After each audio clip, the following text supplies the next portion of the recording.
নানির কথা মনে রেখে নানির রেসিপিতে আজকে হেলদি একটা ইফতারের রেসিপি আমি বানালাম। আপনারা অবশ্যই রেসিপিটা দেখবেন আশা করি। আসসালামু আলাইকুম দর্শক বন্ধুরা, ইফতারের রক্ত হয়ে গেছে। এখন একটু রোজাটা খুলে নিই। আল্লাহ মাছুম তো লাগা অর্থাৎ কাল থেকে কিতা তারা তো বিরাসন থেকে ইয়ে আমার বাড়ি।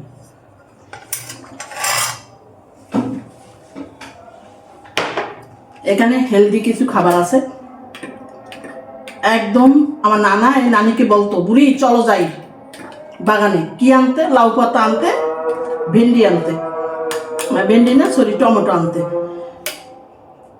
নিয়ে এসে যে রেসিপিটা করছে বুড়ি নিয়ে নানায়, সেটা আপনারা ফুল রেসিপিটা ইউটিউবে ফেসবুক পেজে দেখতে পাবেন। আমি একটু খাইয়ে দেখি বুড়ির রেসিপি আমার নানির রেসিপি কীরকম হইল। সেই ছোটোবেলায় খেয়েছি, আর তো খাই না, এখন খেয়ে দেখি। সব কথাগুলো তো শুনলেন, এখন যাই আমরা মূল রেসিপিতে কি কি ইনগ্রিডিয়েন্টস লাগবে মনোযোগ ধৈর্য সহকারে দেখবেন অবশ্যই।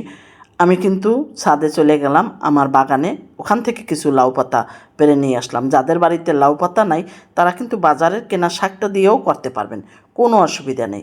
এখান থেকে আমি কচি কচি কিছু পাতা নিয়ে আসলাম আজকের রেসিপিটা করবার জন্য।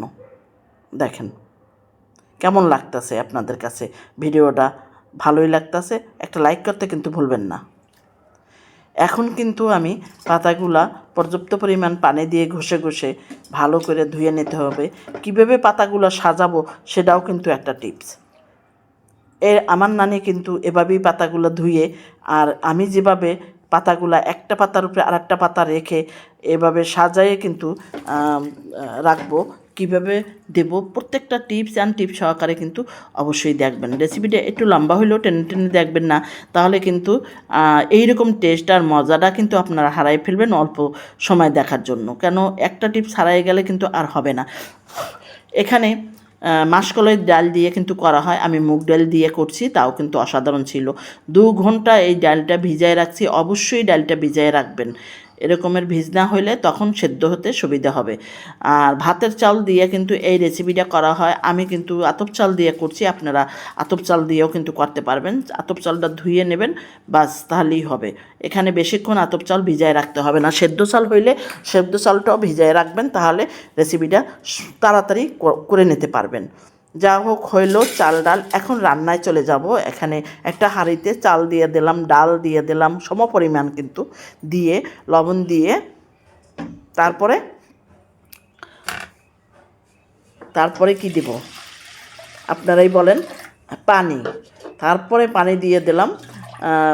এখন ভালো করে মিশিয়ে নিলাম। পরিমাণ মতন পানি দিতে হবে। সেদ্ধ চাল হলে বেশি পানি দিতে হইবে, আর আতপ চালের করতে চাইলে কম পানি দিয়ে রান্না করতে হবে।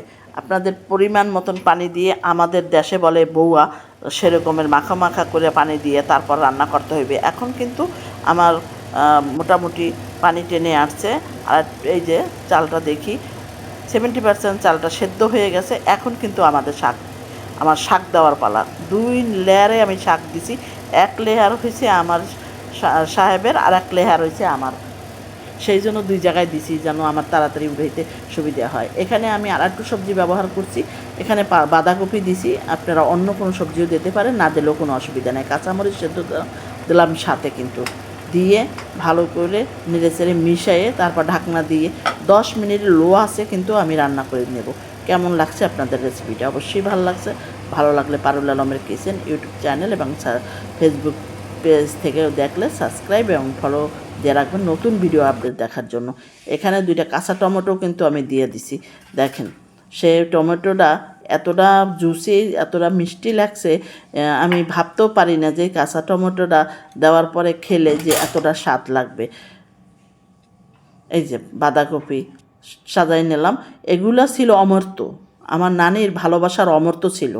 এখানে ছিল কাঁচামরিচের ভর্তা, এখানে ছিল ইলিশ মাছের লেজের ভর্তা। আপনারা যে কোনো মাছের ভর্তা বানাইয়ে কিন্তু এই রেসিপিটা খেতে পারেন, এটা পাহাড়িরাও কিন্তু খেয়ে থাকে। এরকম সেদ্ধ ভাত ভর্তা দিয়ে, আপনারা হয়তো জানেন পাহাড়িরাও কিন্তু খেয়ে থাকে। আমার কাছে খুব ভালো লাগছে। আপনাদের কাছে কীরকম লাগছে আপনাদের মতামত তো অবশ্যই জানাইবেন। আর আমার নানির জন্য দোয়া করবেন, ওনাকে যেন আল্লাহ ব্যস্ত নসিব করে। পরবর্তীতে নানির আরও কোনো ভালো রেসিপি নিয়ে আমি পারুল আলম আপনাদের মাঝে হাজির হয়ে যাব। যে বন্ধুরা আমার চ্যানেলটি এখনও দেখেননি, অবশ্যই একবার আমার পরিবার থেকে ঘুরে যাবেন। ভাল লাগলে একটা লাইক করে দেবেন। এখন আমি খেতে খেতে কিন্তু চলে যাব, আবার আগামী দিন ভালো রেসিপি নিয়ে আসব।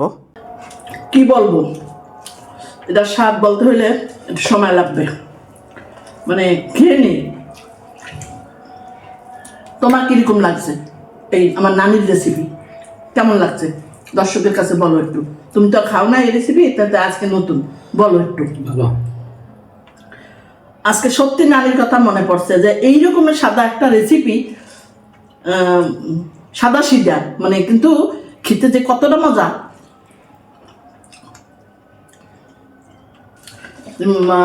এই পর্যন্তই রইল, আর কি বলবো। দোয়া রইল আপনাদের সবার জন্য। সবাই এখন খান, আমিও একটু খেয়ে দিয়ে রেস্টে আসি, নামাজ পড়তে হবে। আল্লাহ হাফিজ।